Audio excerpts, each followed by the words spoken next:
tout le monde, bienvenue à Coco Studio, je suis Coco.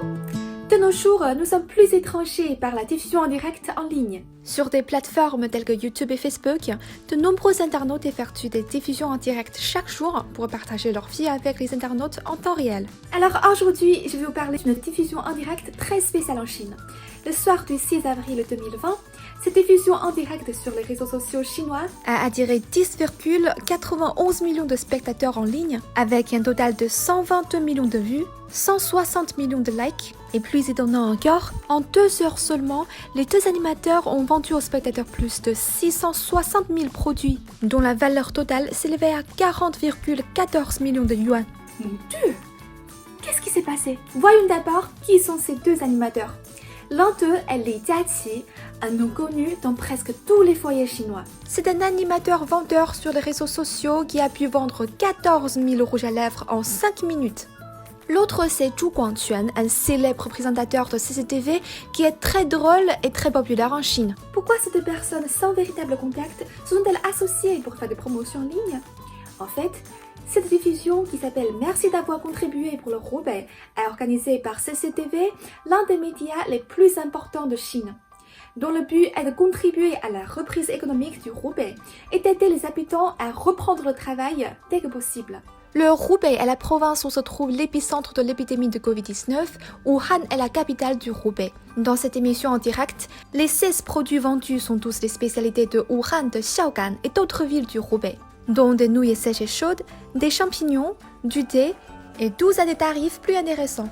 Dans l'émission en direct ce soir-là, dès que les animateurs ont compté à rebours 3, 2, 1, les marchandises ont été mises en vente pour permettre au public d'acheter. Savez-vous à quel point les internautes étaient enthousiastes? 80 000 paquets de nouilles sèches et chaudes ont été vendus en quelques secondes et 60 000 paquets de vin de riz ont aussi été vendus en un instant. Moi, je n'ai pas pu en procurer alors que j'avais 2 portables.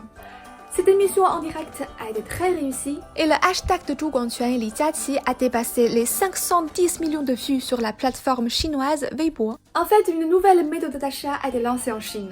Il vous suffit de vous asseoir chez vous et de tenir un portable et vous n'avez même plus besoin de chercher sur les sites de e-commerce.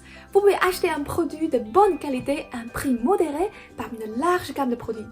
Le secteur de la diffusion en direct en Chine s'est développé rapidement. Et les données montrent que le nombre de spectateurs chinois de diffusion en direct en ligne a atteint 456 millions en 2018. En 2019, avec l'avènement de l'ère 5G, les formes et styles de diffusion en direct se sont diversifiés de plus en plus. L'achat via la vidéo en direct est devenu une nouvelle tendance.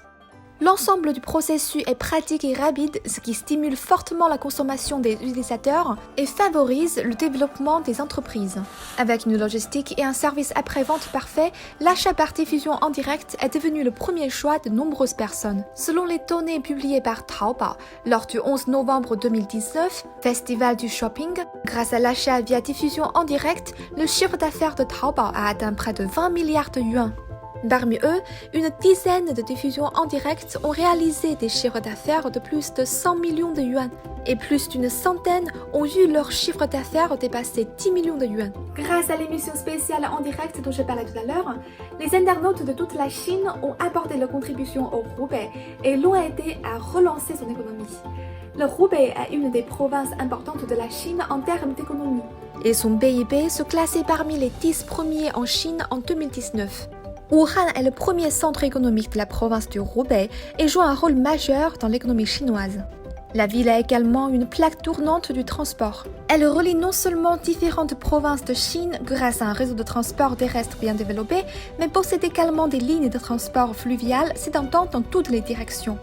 En même temps, elle sert de ville de départ importante pour le train de fret Chine-Europe qui fait connecter les commerces chinois et étrangers. En 2019, l'économie de Wuhan s'est rapidement développée. Le PIB augmente de 7,4% par rapport à l'an dernier. Cependant, l'épidémie de Covid-19 a eu un grand impact sur l'économie du Hubei, en particulier celle de Wuhan. Le 8 avril, le confinement de la ville a été levé et après 76 jours de fermeture, Wuhan sort lentement de l'épidémie. Grâce à l'aide des internautes au Hubei via cette diffusion en direct, je pense que le Hubei retrouvera bientôt sa vitalité.